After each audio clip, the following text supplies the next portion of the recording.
में गुरु बनकर आए हैं। गुरु बनकर आए, क्या ये महादेव गुरु नहीं थे? करोड़ों करोड़ों साल से महादेव गुरु थे, पर हमें आपको पता ही नहीं था। तो सौभाग्य की बात है, हमारे आपके जीवन में यह साहब दीदी की दया हुई, उस महादेव का आगमन हुआ जो हम लोग साहब जी ने बताया कि शिव को गुरु मान लीजिए। वो महादेव तो गुरु है, वो महादेव तो गुरु है, पर हम लोगों को पहचान में नहीं है, सिर्फ किताबों में थे।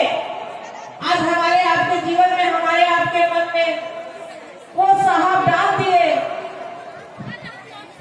कि शिव को गुरु मान लीजिए, कुछ नहीं करना पड़ेगा, कुछ छोड़ना नहीं है, कुछ पकड़ना नहीं है। आप जिस अवस्था में है उसी अवस्था में उस महादेव से सिर्फ 3 सूत्र का पालन करना है, उस महादेव से दया मांग सकती है। पहले में दया मांगना है, पहले में दया मांगना है कि हे शिव, आप मेरे गुरु हैं, मैं आपका शिष्य हूँ, मुझ शिष्य पर दया कर दीजिए। हे शिव, आप मेरे गुरु हैं, किसका है नहीं है हमें पता नहीं है, पर मेरा तो है, मुझ में दया कर दीजिए। क्योंकि देखिए भाई बहन, बिना उस महादेव की दया के हम उस महादेव की काम भी नहीं कर सकते हैं, आना होगा हमसे आपसे। तो साहब का पहले सूत्र में उस महादेव से दया ही मांग लीजिए ना, उनके मर्जी के बिना तो एक पत्ता भी नहीं हिल सकता है। तो हम आप क्या है? तो हम लोगों को साहब ने कहे कि पहले सूत्र में उस महादेव से दया मांग लीजिए, और हम लोग दया मांगते हैं, हम आप दया मांगते हैं, उस महादेव की काम भी होती है।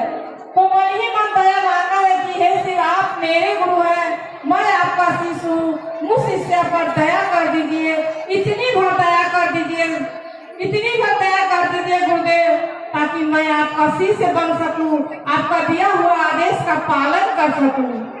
इतना नहीं दीदी, इतना नहीं भाई बहन, हमारे आपका भाई बहन के अंदर समझ नहीं है।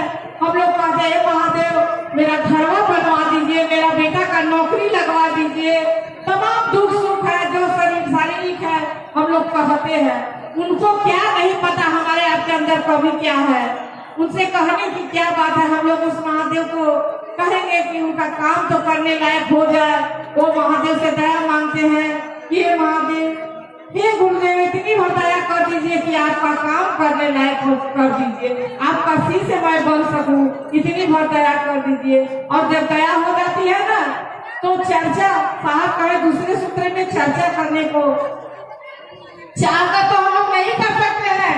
वो महादेव की इतनी दया होती है, इतनी दया होती है कि हम लोग किसी से कहे बिना रह नहीं सकते हैं। वही तो हुआ चर्चा।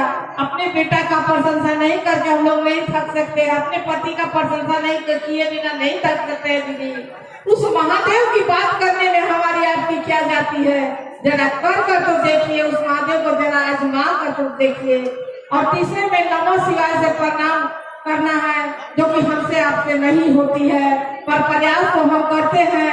और जब प्रयास कीजिएगा ना दीदी, देखिएगा कितना इस संसारिक कष्ट, शारीरिक कष्ट से कितना उपज पा जाती है, अपने मन को कितना शांति मिलता है।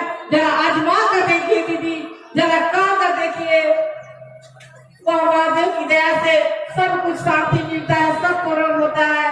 चलिए, यही कहकर मैं अपने वाणी को अपने गुरु महादेव साहब दीदी के चरणों में